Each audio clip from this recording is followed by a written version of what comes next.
అందరికీ నమస్కారం. తెలుగు కథామాలకు స్వాగతం. నర్సింగ్ హోమ్ నవల చదువుకుంటున్నాము. రాసిన వారు శ్రీరంగం గారు. రాధాకృష్ణ ప్రాక్టీస్ ఎక్స్ప్రెస్ రైల్లాగా వేగం అందుకుంటోంది.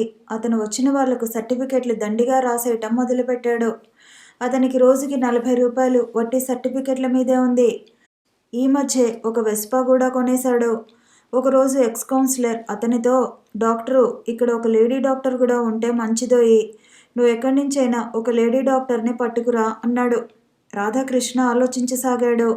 తను ఒక లేడీ డాక్టర్ని పెట్టుకుంటే కనీసం ఒక 600 ఇవ్వాలి నెలకు. అలా చేసేదానికంటే తన వాళ్ళనే ఉంచుకుని ఆ 600 కూడా దక్కించుకుంటే. ఆ రోజు రాత్రంతా అతని బుర్ర పనిచేసి వేడెక్కిపోయింది. మర్నాడు పొద్దున నిద్రలేస్తూనే భార్యతో, నిన్ను కొద్ది రోజుల్లో డాక్టర్ని చేసేస్తున్నాను అన్నాడు. ఏంటండి కల్లో మాట్లాడుతున్నట్టుందే, నిద్రలేవండి అంది. కల కాదే తల్లి, ఇదంతా భవిష్యత్తు ప్లాన్ మనది.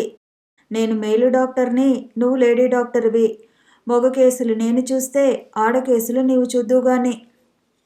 వైద్యం గురించి నాకు ఏమీ రాదు, నేనేం చూడగలను. నేర్చుకోవటం ఏం కష్టం కాదులే, నెల రోజుల్లో నీకు అంతా నేర్పించేస్తాను. నాకు భయంగా ఉందండి. నువ్వు ఇంకో మాట మాట్లాడకు, అంతా నేను చూసుకుంటాను అని ఈ రోజు నుంచి నీవు క్లినిక్కి రా. కేసులు చూసే విధానం, వాటికి వాడే మందులు అన్నీ చెబుతాను. తొందరలో ఒక ఆర్ఎంపీ డిగ్రీ తీసి నీ బోర్డు వేసేస్తాను. సుగుణ రోజు రాధాకృష్ణతో క్లినిక్కి వెళ్ళసాగింది. అతను ఆమె చేత థీంపుటిక్ ఇండెక్స్లు, మెడికల్ గైడ్లు చదివించి తనకు తెలిసిన వైద్య విజ్ఞానం అంతా ఒక వారం రోజుల్లో పనిచేశాడు. మరో వారానికల్లా డిగ్రీ తీసి ఇచ్చాడు. రాధాకృష్ణ కాలేజీకి అయితే సాధారణంగా వెళ్ళాడు. కానీ హాస్పిటల్కి మాత్రం రోజు వెడతాడు. అక్కడ తన క్లినిక్ పేషెంట్లకు కావలసిన పరీక్షలన్నీ చేయించి ఫిజీషియన్కి కఠినమైన కేసుల్ని తల్లి అనో, అన్నానో, తమ్ముడనో చూపించి అతను చెప్పిన ప్రిస్క్రిప్షన్ తన క్లినిక్లో ఇచ్చేవాడు. బయట 50 రూపాయలు అయ్యే పరీక్షలు ఆసుపత్రిలో ఫ్రీగా చేయించి అక్కడ డాక్టర్కి ఇవ్వాలి అంటూ పేషెంట్ దగ్గర నుంచి డబ్బులు కొట్టేసేవాడు. అతని వీధిలోంచి ఎవరు ఆసుపత్రిలో చేరినా, డాక్టర్ గారు మా వాళ్ళు అడ్మిట్ అయ్యారు, కొంచెం చూసుకోండి అనేవాడు. అతని తెల్లకోటు వేసుకుని మెళ్ళో స్టెటస్కోప్తో ఆసుపత్రిలో అడ్డులేని హీరోగా తిరుగుతూ తను చూడమన్న పేషెంట్లను ఒకసారి పలకరించి మర్నాడు రోగి తాలూకు వాళ్ళతో, మీరు పెద్ద డాక్టర్కు కొంచెం ముట్ట చెప్తే బాగుంటుంది అన్న సలహా ఇచ్చి వాళ్ళ దగ్గర నుంచి ఒక 50-100 పిండేసి అక్కడ ఉండే అసిస్టెంట్ డాక్టర్కి కాఫీయో టీయో వాటితో పని జరగకపోతే లంచమో ఇచ్చి రోజుకు పేషెంట్ నుంచి 2-3 సార్లు పలకరించేటట్టు చేసేవాడు. ఇప్పుడు రాధాకృష్ణ జేబుల్లో పుష్కలంగా డబ్బు ఆడుతుంది. వీటికి తోడు భార్యకు ఆర్ఎంపీ ఇప్పించి ఆమెను డాక్టర్గా చలామణి చేసేస్తున్నాడు. ఆడ పేషెంట్లను ఆమె చూసేస్తోంది. రోజులు సాఫీగా దొర్లిపోతున్న రాధాకృష్ణలో తృప్తి అంటూ లేదు. అతనికి క్లినిక్లో 2-3 ప్రతి పేషెంట్ నుంచి తీసుకోవటం విసుగు అనిపిస్తోంది. ఈ చిల్లరగా సంపాదించే దానికంటే కొంచెం ఘనంగా సంపాదించాలని కోరిక పుట్టింది. అతను ఆలోచించి ఇవి అబార్షన్ రోజులు, తను కూడా అబార్షన్స్ మొదలు పెట్టాలి. ప్రజల్లో అవినీతి అతిగా ప్రబలిపోయింది. అదే తనకి పెట్టుబడి. రాధాకృష్ణ అబార్షన్ కేసుల గురించి వెతకసాగాడు. ఎవరైనా బయట ఉండలేదు అంటూ వస్తే అబార్షన్ చేయాలి అని అనటం మొదలుపెట్టాడు. కొంచెం అనుభవంలో ఉన్న డాక్టర్తో మాట్లాడి ఆ డాక్టర్ అబార్షన్ ఇతని డిస్పెన్సరీలో చేసేటట్లు ఆమె చేసినందుకు ఒక 50 ముట్ట చెప్పేట్లు ఒడంబడిక చేసుకున్నాడు. ఒక 15 కేసులు ఈ డాక్టర్లు చేస్తున్నప్పుడు చూసిన తర్వాత, ఓస్ ఇంతేనా, ఏమాత్రం నేను చేయలేనా అన్న తేలిక భావంతో ఆ డాక్టర్ను పిలవటం ఆపేసి తనే స్వతంత్రంగా మొదలుపెట్టేశాడు. ఆ చుట్టుప్రక్కల రాధాకృష్ణ అబార్షన్ చేస్తున్నాడు అని తెలిసింది. దినం విడిచి దినం ఒక కేసు రాసాగింది. కేసుకు 200 నుంచి 400 దాకా తాహతను బట్టి తీసుకునేవాడు. తన అన్ని ఆదాయాల కంటే ఈ ఆదాయమే చాలా బాగుంది. ఎంత తక్కువ చూసుకున్నా నెలకు 2,500 ఎక్కడికి పోవడం లేదు. రోజు గడుస్తున్న కొద్దీ అతడికి కేసులు ఆ చుట్టుప్రక్కల నుంచే కాకుండా దూరం నుంచి కూడా రాసాగారు. ఇప్పుడు అతను పద్ధతి కొద్దిగా మార్చాడు. కేసు రాగానే వాళ్ళ పేరు అడ్రస్ తీసుకునేవాడు. ప్రశ్నలు అడిగి తెలుసుకోవలసిన సంగతులు తెలుసుకొని ఫీజు ఇంత అని చెప్పేవాడు. వాళ్ళు రేపు వస్తాం అని వెళ్ళి మర్నాడు రాకపోతే 2 రోజులాగి ఒక పోస్ట్ కార్డు రాసేవాడు. ఫీజులో 25 తగ్గించానంటూ ఇంకొక వారం చూసి మరో ఉత్తరం రాసేవాడు. 50 తగ్గించానంటూ అలా వారం వారం ఉత్తరాలు పంపేవాడు. వాళ్ళు వచ్చేదాకా వాళ్ళు రావటం తప్పనిసరి అయ్యేది. ఆ కార్డు ముక్కగాని మరెవరి చేతులైనా పడితే రహస్యం బట్టబయలవుతుందని ఉత్తరాలు ఆపించి తమ పరువు గుట్టుగా ఉంచుకునేందుకు అబార్షన్ తప్పనిసరి అని అతని వద్దకు వాళ్ళు రావాల్సి వచ్చేది. ఇప్పుడు రాధాకృష్ణ సొంత ఇల్లు కట్టుకునే ఉద్దేశంలో ఉన్నాడు. ఎక్స్ కౌన్సిలర్, డాక్టర్ గారు, మన దగ్గర ఆడ డాక్టరు, మగ డాక్టరు ఉన్నారు, ఒక నర్సింగ్ హోమ్ తక్కువ, ఆలోచించు అని అంటుండేవాడు. డాక్టర్ శేఖర్ని వాకింగ్ ఎన్సైక్లోపీడియా ఆఫ్ సర్జరీ అంటారు. అతను పొట్టిగా ఎర్రగా ఉండి ఎప్పుడూ ఏదో ఆలోచిస్తూ ఉన్నట్లు ఉంటాడు. అతన్ని సర్జరీలో ఏ ప్రశ్న వేసినా దానికి జవాబు గంటల తరబడి ఆపకుండా తడుముకోకుండా చెప్పగలడు. అతను ఏకసంధాగ్రాహి అంటారు. అతని లోకం సర్జరీయే. వార్డు వర్క్ పూర్తి చేసుకుని ఎప్పుడు లైబ్రరీలో కూర్చుని జనరల్స్ రిఫర్ చేస్తుంటాడు. ఆ హాస్పిటల్ లైబ్రరీని క్షుణ్ణంగా వాడుకుంది అక్కడ అతను ఒక్కడే. అతని స్టూడెంట్లలో చాలా పాపులర్. అతను క్లాస్ తీసుకుంటున్నాడంటే పిల్లలు నిండిపోయేవారు. అతనికి ఒట్టి నాలెడ్జే కాకుండా చెప్పే తీరు కూడా బాగా తెలుసు. అతని క్లాస్కి ఎప్పుడూ ప్రిపేర్ అయ్యాడు. అయినా ప్రిపేర్ అయిన ప్రొఫెసర్ల కంటే చాలా బాగా చెప్పగలడు. డాక్టర్ విశ్వం ఆసుపత్రిలో సివిల్ సర్జన్గా పనిచేస్తున్న రోజుల్లో డాక్టర్ శేఖర్ అతని అసిస్టెంట్గా చేరాడు. విశ్వానికి శేఖర్ అంటే అమితాభిమానం, గౌరవం. డాక్టర్ విశ్వం ఎప్పుడు కేసుల్లో చాలా బిజీగా ఉండటం వల్ల అతని సర్జరీ క్లాసులన్నీ శేఖరే తీసుకునేవాడు. మొదట్లో ఒకసారి విశ్వం శేఖర్తో, డాక్టర్, మీకు ప్రైవేట్ క్లినిక్ లేదని విన్నాను, ఎందుకు పెట్టరండి అంటూ అడిగాడు. నాకు ప్రాక్టీస్ మీద అంత ఇంట్రెస్ట్ లేదు సార్. ఈ కాలంలో ఇంట్రెస్ట్ అంటూ ఎవరికి ఉండి ఏడిసింది? అయినా ఇంట్రెస్ట్ కడుపు నింపుతుందా? డబ్బోయ్, ఈ కాలంలో ధరలు రోజురోజుకి హెచ్చించే కాలంలో మనుషులకు కావలసింది డబ్బు. మరలా పనిచేసి దాన్ని సంపాదించాలి. మరలానే కాదు సార్, దాన్ని సంపాదించాలంటే వ్యక్తిత్వాన్ని చంపుకోవాలి. అంటే అన్నాడు విశ్వం. ఫర్ ఎగ్జాంపుల్, మనం రోజు ఎన్నో అపెండిసైటిస్ అంటూ కేసులకి ఆపరేట్ చేస్తాం, కానీ అందులో అన్ని అపెండిక్స్ ఉండవు. కడుపు చీరాం కదా అని అపెండిక్స్ తీసేస్తాం. పేషెంట్ల తాలూకు వాళ్లకు అపెండిక్స్ తీసేసాం నొప్పికి అని చెబుతాం. అంతేగాని ధైర్యంగా నేను ఆ నొప్పిని అపెండిసైటిస్ అనుకుని అబ్డామిన్ ఓపెన్ చేశాను, నా డయాగ్నోసిస్ తప్పు, అయినా ఎప్పుడైనా అపెండిసైటిస్ రాకుండా అపెండిక్స్ తీసేశాను అని ఎంతమంది ధైర్యంగా చెబుతారు? 100కి 1 ఉన్నారా సార్? విశ్వమోహంలో రంగులు కొద్దిగా మారజొచ్చాయి. సాధారణంగా అతను ప్రతి కడుపు నొప్పికి అపెండిక్స్ రీజన్లో ఉండాలే గాని నొప్పిని అపెండిక్స్ అనే ఆపరేట్ చేస్తాడు. ప్రాక్టీస్లో తను ఇంకో సంగతి చూశాడు. కొంచెం విపరీతంగా ఉన్న నొప్పిని ఇది మామూలు కడుపు నొప్పి అంటే పేషెంట్ అసంతృప్తి చెందుతాడు. ఇంకో సర్జన్ దగ్గరకు పోతాడు. అదే ఇది అపెండిక్స్ అని మందులు వాడి చూద్దాం, తగ్గకపోతే ఆపరేట్ చేద్దాం అని అంటే పేషెంట్కి డాక్టర్ జబ్బు గుర్తుపట్టారు అన్న తృప్తి కలుగుతుంది. వీటిని విన్నింగ్ మేనర్స్ అంటారు. కానీ దీన్ని తన వ్యక్తిత్వాన్ని చంపుకుని ఆ పేషెంట్ ఇచ్చే డబ్బుకు ప్రలోభపడటం అనరు. ఈ సంగతే శేఖర్కు చెప్పేందుకు ప్రయత్నం చేసి విఫలం అయ్యాడు. శేఖర్ ఉద్దేశంలో ప్రైవేట్ క్లినిక్ అంటే తన్ను తాను చంపుకోవటం అన్నమాట. అతనికి ఈ సంగతి తెలియదు. చాలా సీరియస్గా ఉన్న కేసుల్ని, ఇంకో గంటలో చనిపోయే కేసుల్ని తను నీకేం పర్వాలేదో ఇంకో 10 ఏళ్ల దాకా అని అన్న సందర్భాలు కూడా ఉన్నాయి. Civil surgeon, first unit chief, professor of surgery అయి ఉండి తను గంటలో పోయే కేసును గుర్తుపట్టలేడా? ఆయన అలా ఎందుకు చెబుతాడు? తను ప్రతి మనిషికి చావు అంటే భయం. దాన్ని ఎదుర్కొనేది బ్రతుకుతాను అన్న ఆశతోనే. ఆ ఆశనే తను పేషెంట్లో కలిగిస్తున్నాడు. అది తప్ప? తను అంత మాత్రం చేత తన కాన్షియస్ని చంపుకుంటున్నాడా? ఈ మెడిసిన్ ఉద్దేశం ఆయుష్ను పోయడం కాదు. టైం వస్తే చావును ఎవరూ ఆపలేరు. కానీ బ్రతుకున్నంతకాలం జీవితాన్ని భరించేటట్టు చేయటమే. తగ్గించే బాధల్ని తగ్గించి, తగ్గించలేని బాధల్ని అణగొట్టేందుకు ప్రయత్నించి, అణచలేని బాధల్ని మనిషి భరించేటట్టు చేయటమే ఈ మెడికల్ సైన్స్ చేసే సేవ.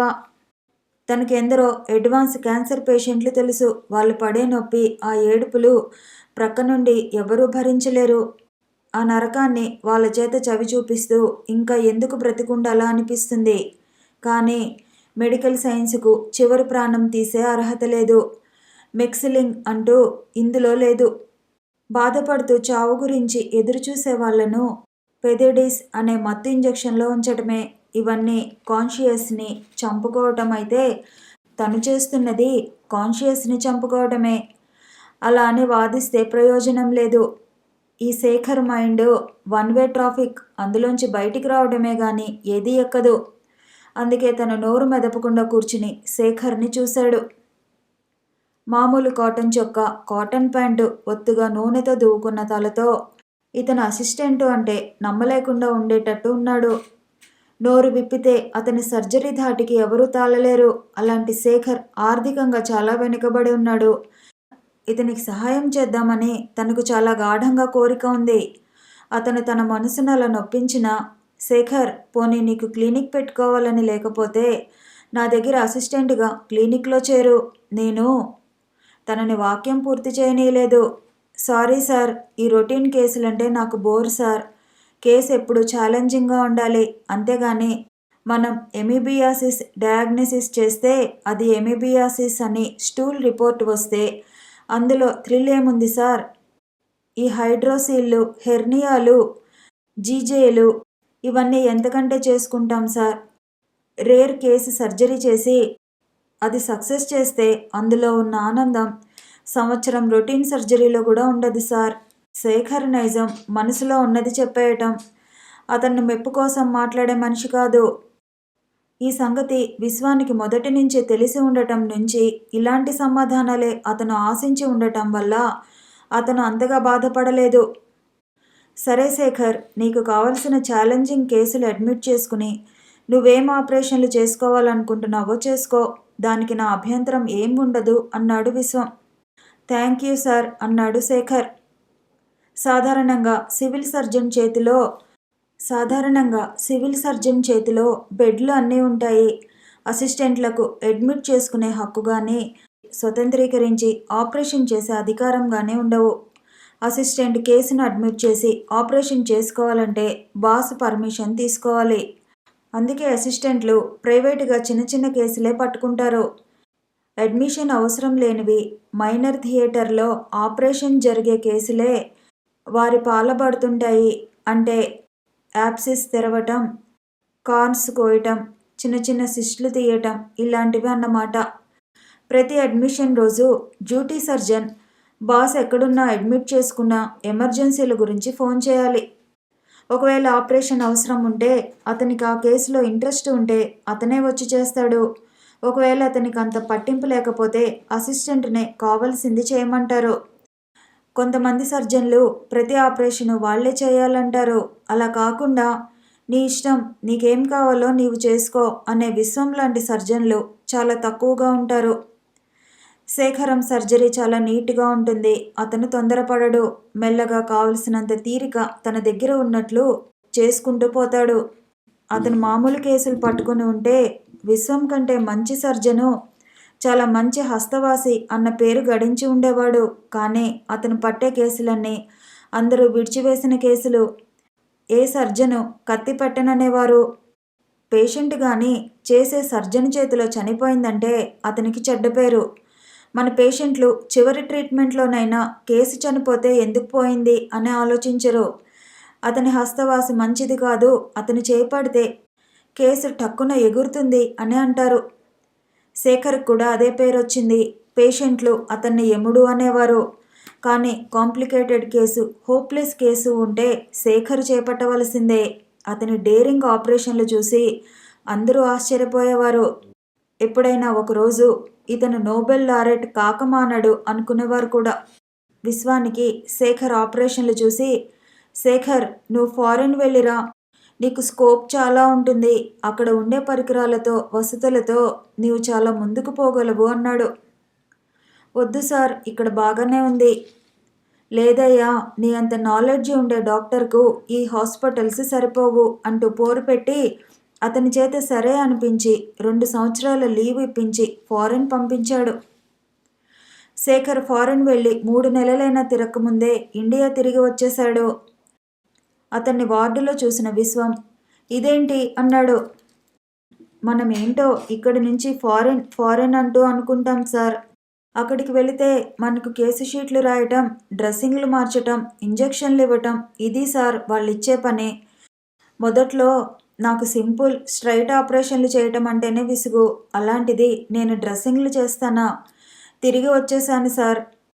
అతను వెళ్ళి వచ్చేటప్పటికి 10,000 ఖర్చు అయింది. ఇక్కడ అక్కడ అప్పు చేసి ఎలానో సర్దేశాడు. శేఖర్ భార్య మధు అతను ఫారెన్ వెళ్తున్నాడంటే చాలా సంతోషపడింది. ఆమెకు ఫారెన్ వెళ్ళిన ప్రతివాడు పెద్ద హీరో. అక్కడ ఒక 5 ఏళ్ళు ఉండి తిరిగొస్తే ఒక 5 లక్షల ఆసామి అయినట్లే. తన భర్తకి ధనవంతుని కావాలనే కోరిక పట్టుకున్నదన్నమాట అంటూ సంతోషపడింది. ఆమె శేఖర్ డబ్బు ఆర్జనలో పడితే సంవత్సరం పాటు శనివారాలు చేస్తానని వెంకటేశ్వరునికి మొక్కుకుంది. అతను ప్లేన్ ఎక్కిన వారం నుంచే మొదలుపెట్టింది శనివారాలు ఉపవాసం చేయటం. డబ్బుతో కాకుండా 10,000 రూపాయల అప్పుతో 3 నెలలు కాకుండా తిరిగి వచ్చిన భర్తను చూస్తూ కసితో శనివారాలు వదిలేస్తూ ఆ రోజు నుంచి ఆఖరికి దేవుడికి దీపం కూడా వెలిగించటం మానేసింది. శేఖర్ తిరిగి వచ్చి తొందరలోనే తన పాత ప్రఖ్యాతి పొందసాగాడు. అతని దగ్గరికి కేసులు వెళ్ళాలంటే భయపడేవారు. ఓపీలో విశ్వం అలా ఊపిరి తిరగకుండా కేసులు పరీక్ష చేస్తుంటే శేఖర్ సాధారణంగా ఖాళీగానే కూర్చునేవాడు. ఎవరినైనా విశ్వం శేఖర్ దగ్గరికి పంపిస్తే, మీ దగ్గర చూపించుకోవాలనే వచ్చాం సార్, మీరు చూస్తే చూడండి, లేకపోతే పొమ్మనండి, మాకు మీ చేత పరీక్ష చేయించుకునే అదృష్టం లేదనుకుంటాం అనేవారు. శేఖర్ మరీ పిచ్చి కేసు వస్తే ఓపిగ్గా పరీక్ష చేసి తను తీసుకుని చేసేవాడు. శేఖర్ భార్య మధు భర్తతో చాలా విసిగిపోయింది జీవితంలో. అతను ఎంఎస్ అసిస్టెంట్ సర్జన్ అని పెళ్లికి ఒప్పుకుంది. ఆమెకు డాక్టర్లుంటే చాలా చలాకీ అయిన వాళ్ళు, హుషారుగా సరదాగా ఉండేవాళ్ళు అనుకుంది. కానీ శేఖర్ని పెళ్లి చేసుకున్న తర్వాత ఆమెకు డాక్టర్లలో కాదు, అసలు మనుషుల్లో ఇలాంటి మనిషి అంటూ ఉంటారా అంటూ అనుమానం కలిగింది. అతనికి ఏ సరదా లేదు. ఒక సిగరెట్ తాగడు, ఒక్కపడి వేసుకోడు, మంచి బట్టలు వేసుకోడు. ఇవన్నీ ఒక ఎత్తు, అతను తలదువ్వుకోవటం ఒక ఎత్తు. శేఖర్కి జుత్తు పలచన, దీనికి తోడు నీళ్లు పెట్టి ఇస్త్రీ చేసినట్టు దువ్వుతాడు. అలా దువ్వకండి, బాగుండదు, కొంచెం ఎత్తుగా వచ్చేట్టు దువ్వుకోండి అంటే, బస్సులో నేను వెళ్తే ఆ గాలికి తలంతా చిందరవందరయ్యి చాలా అసహ్యంగా ఉంటుంది, అలాంటి తలతో ఆసుపత్రికి ఎలా వెళ్ళను అంటాడు. అతను 3 నెలలకు ఒకసారి క్షవరానికి వెళతాడు. వెళ్ళి మంగళవానితో బాగా చిన్నగా చేసేయ్ అని తల వంచుకొని కూర్చుంటాడు. మంగలివాడు అయింది సార్ అనేదాకా తల ఎత్తాడు. అయిన తర్వాత తల ఎత్తి, ఇంకా అంత పెద్దవి ఉంచేసావేంటి, ఇక్కడ కాస్త తీసేయ్ అని అంటే అతను, సార్ ఇంక తీయటం కాదండి, ఇప్పటికే వెంట్రుకలు లేచి నిలబడుతున్నాయి, ఇంకా తీసేస్తే మీ తల చర్మం కనిపిస్తుంది అని బ్రతిమాలి కుర్చీలోంచి అతన్ని లేవగొడతాడు. ఇంటికి వచ్చిన భర్తతో, ఇదేంటండి ఆ తలకట్టు అంటూ మొత్తుకుంటుంది. ఏదో ఒకటి ఉండనీ లేదు, అయినా మనం ఏం ఇంకా కాలేజీ స్టూడెంట్లమా లేటెస్ట్గా కత్తిరించుకోవడానికి అనేవాడు. మధు మొదట్లో మీరు అందరిలాగే ప్రాక్టీస్ పెట్టండి అనేది. దాని గురించి ఇంట్లో కొన్నాళ్ళు ఒక యుద్ధమే చేసింది. మాటలు విని జవాబు చెప్పే వాళ్ళతో యుద్ధం చేయటం సాధ్యం, కానీ తల వంచుకుని పుస్తకం చదువుతూ ప్రక్కన పిడుగులు పడ్డా తెలియని వాళ్లతో యుద్ధం ఏంటి? ఆమె నోరు ఎత్తి ప్రక్క వాళ్ళకు వినబడేలా అరుస్తున్నా శేఖర్కి తెలిసేది కాదు. తన సర్జరీ చదువులో తన్ను పరిసరాలను మర్చిపోయేవాడు. పోన్లే ఇతను ప్రాక్టీస్ పెట్టడు, శుభ్రంగా సాయంత్రాలు అలా జంటగా సంతోషంతో గడుపుదాం అనుకుంది. కానీ ఆసుపత్రి 2కే అయినా ఇతను 7 దాకా రాడు. లైబ్రరీ అంటూ దాన్నే పట్టుకుని ఊగులాడతాడు. అది చాలదన్నట్టు ఇంటికి పుస్తకాలు తెచ్చుకుంటాడు. మీ చదివేదో ఆ లైబ్రరీలోనే కానివ్వండి, ఇంటికి వచ్చిన తర్వాత నాతో మాట్లాడండి అంటే, నాకు మాటలు రావే అంటాడు. అతనితో పోరు పెట్టి వేధించి ఒకసారి సినిమాకి వెళ్ళింది. సినిమా మొదలుపెట్టింది, ఒక్క రీలు కూడా కాలేదు. అప్పుడే తల పట్టుకుని, మధు నేను అలా బయటికి వెళ్ళి యాస్ప్రో వేసుకొస్తాను, తలనొప్పిగా ఉంది అంటూ వెళ్ళిపోయాడు. ఆ వెళ్ళడం అంతే. 10 నిమిషాలైంది, 20 అయింది, గంట, 2, 3 సినిమా అయినా రాలేదు. సినిమా అయిన తర్వాత తనకు తెలిసిన వాళ్ళ సాయంతో ఇంటికి వచ్చింది. గుమ్మంలోనే సర్జరీ పుస్తకంలో తలదూర్చిన శేఖర్ కనిపించాడు. చిచి, ఇతను ఒక మనిషేనా అనుకుంది. ఆ రోజు నుంచి అతనితో ఇక పోరు పెట్టే సహనం నశించింది మధుకు. విశ్వం రిజైన్ చేసిన తర్వాత వచ్చిన కొత్త బాస్ ప్రతిదీ తనే చేయాలి అనే రకం. అతను వచ్చిన తర్వాత శేఖర్ స్వాతంత్రం అంతరించింది. అతను రిస్క్ కేసులు, కాంప్లికేటెడ్ కేసులు తీసుకునే అనుమతి ఇవ్వడం లేదు. ఎందుకంటే వార్డులో ఎవరు చనిపోయినా ఆ బాస్ పేరే చెడుతుంది, అంతేగాని అసిస్టెంట్లదేం పోతుంది అనే రకం అతను. అందుకే శేఖర్ చాలా మనోసంఘర్షణలకు లోనవుతూ ఈ మధ్య కాలాన్ని వెళ్ళబుచ్చుతున్నాడు. రాధాకృష్ణకు ఈ మధ్య ఒక చిక్కు కేసు వచ్చింది. అతను మాటలు చెప్పడంలో మహాఘనుడు కాబట్టి మహా సున్నితమైన పరిస్థితి నుండి తప్పించుకున్నాడు. అతని దగ్గరకు ఒక 30 ఏళ్ల పెళ్ళైన ఆవిడ భర్తతో వచ్చి, డాక్టర్, నేను నెలన్నర అయింది బయట ఉండక అంది. మీకు ఎంతమంది పిల్లలమ్మా అన్నాడు. 5 అంది ఆమె. మీరు నెల దాటిన వెంటనే వస్తే నేను ఏదో ఇంజెక్షనో మందో ఇచ్చేవాడిని. మీరు పోయినసారి దూరం అవడానికి రాసిచ్చిన ఇంజెక్షను మందు తీసుకున్నాను, అయినా కాలేదు డాక్టర్. రాధాకృష్ణ భార్యను పరీక్ష చేయమన్నాడు. ఆమె నెలన్నర కడుపు అంటూ తేల్చి చెప్పింది. రాధాకృష్ణ ఎబార్షన్ చేయాలి అన్నాడు. ఎంతవుతుందండి అన్నాడు ఆమె భర్త. 200 అన్నాడు రాధాకృష్ణ. 5 పిల్లలు కలవాళ్ళం, 200 ఇచ్చుకోలేం, 100 కావాలంటే. రాధాకృష్ణ నోరు విప్పాడు. అమ్మా, మీరు 5వ తారీఖుకు అవ్వక ఆ మర్నాడు వచ్చి ఉంటే 100 కాదమ్మా, ఒక 10కే మందిచ్చి అయ్యేటట్లు చేసేవాణ్ణి. కానీ మీరేమో ఆ డబ్బులు ఆదా చేద్దామని నేను రాసిచ్చిన పాత కాగితాలు ఏరి ఆ మందులు తిని రోజులు పెంచి వస్తే ఎలా? అవి తీసుకుంటే పోయినసారి అయిందండి, ఏదో గుడ్డి దెబ్బలా పోయినసారి తగిలింది అని ఈసారి తగలాలని ఉందేంటి? 1 సంవత్సరం నాటి పాత మందులు వాడితే అవేం పనిచేస్తాయి చెప్పమ్మా? రోజుకో కొత్త మందు వస్తుంది. అసలు పాతనే చాలా మంచివి అయితే ఈ క్రొత్త మందులు రావాల్సిన అవసరం ఏముంది అంట.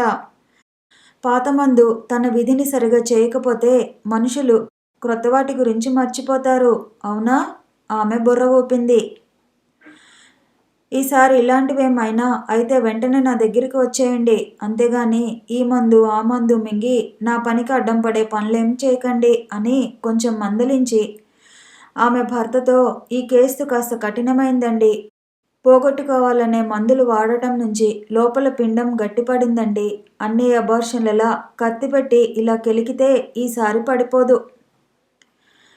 నిన్న ఒక కేసు 90కే చేశాను, మొన్నో 70కే చేశాను, అటు మొన్న 50 పుచ్చుకున్నాను. ఎందుకంటారు? అవి చాలా సులభమండి, కానీ ఇదో మేం చాలా కష్టపడాల్సి వస్తుంది. బాగా ఆలోచించుకొని ఏ సంగతి చెప్పండి. డాక్టర్ గారు, మా నుంచి కాదండి. అలా అంటే ఎలా అండి? ఈ కేసులో మత్తు మందు వాడాలండి, తర్వాత గ్లూకోజ్, ఇవన్నీ చాలా ఖరీదైనవి. మీరిచ్చే 100లో చాలా భాగం దానికే ఖర్చు అయితే మాకు ఏం గిట్టదండి. చెరో 10 అది సర్జన్ ఫీజైనా కూలీ అండి. డాక్టర్ గారు, మేం వస్తాం అన్నారు వాళ్ళు. ఏంటి, ఏ సంగతి తేల్చి చెప్పకుండానే వెళ్ళిపోతున్నారు? 100 రూపాయల కంటే పైసా ఇవ్వటం మా నుంచి కాని పని. సరే, ఈ కేసు ఫ్రీగా చేశాను అనుకుంటాను అని అతని దగ్గర నుంచి 100 తీసుకుని, మీరు రేపు ప్రొద్దున రండి చేసేస్తాను అన్నాడు. మర్నాడు ప్రొద్దున ఆమె వచ్చింది. రాధాకృష్ణ చేశాడు. తర్వాత 1 గంట ఉంచి తీసుకుపోమన్నాడు. 6వ వాడు తయారు కావడం లేదనే తేలికతో వెళ్ళిపోయారు వాళ్ళు. నెల రోజులు గడిచిపోయాయి. ఒకరోజు పొద్దున్నే తిరిగి భార్యాభర్త తయారయ్యి, ఏంటమ్మా మళ్ళా నెల తప్పిందేంటి అంటూ వాళ్ళు నోరు విప్పక ముందే అడిగాడు రాధాకృష్ణ. అది కాదండి, మీరు పోయిన నెలన్నర అబార్షన్ చేశాను అన్నారా? అప్పటికి ఇప్పటికీ నాకు కడుపు ఎత్తుగా ఉన్నట్లు అనుమానంగా ఉందండి. రాధాకృష్ణకి కొద్దిగా భయం వేసింది. ఆ భయం సబ్జెక్టు బాగా రాని వాళ్లకు ఎప్పుడూ వచ్చే భయమే. ఆమెను టేబుల్ మీద పడుకోబెట్టి కడుపు పరీక్ష చేసి తేలిగ్గా నవ్వేస్తూ, కడుపు మీద డ్రమ్స్ కొడుతున్నట్టు కొట్టి, ఇదంతా గ్యాస్ అమ్మ, జీర్ణం కాని వస్తువుల్ని విడిచేయి, సులభంగా అరిగే వాటిని తిను, మందులు రాసిస్తాను వేసుకో అని మందు చీటీ రాసి ఇచ్చాడు. మళ్ళీ ఎప్పుడు రమ్మంటారు అంది ఆమె చీటీ అందుకుంటూ.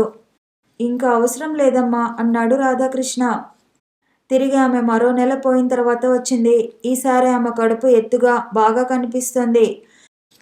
ఆమె కంటే మొదలు ఆమె ఎత్తు కడుపు రాధాకృష్ణను బాగా కలవరపెట్టింది. ఏంటమ్మా అన్నాడు. ఆమె చిరాకుతో, ఏం డాక్టర్ అండి మీరు, అబార్షన్ చేశాను అన్నారు, నెల తర్వాత వస్తే గ్యాస్ అన్నారు, కడుపు నెల నెల దాని ఇష్టం వచ్చినట్లు పెరుక్కుంటూ పోతుంటే డాక్టర్ జయశ్రీ గారికి చూపించాను. ఆమె 3.5 నెలలు అంటూ చెప్పారు.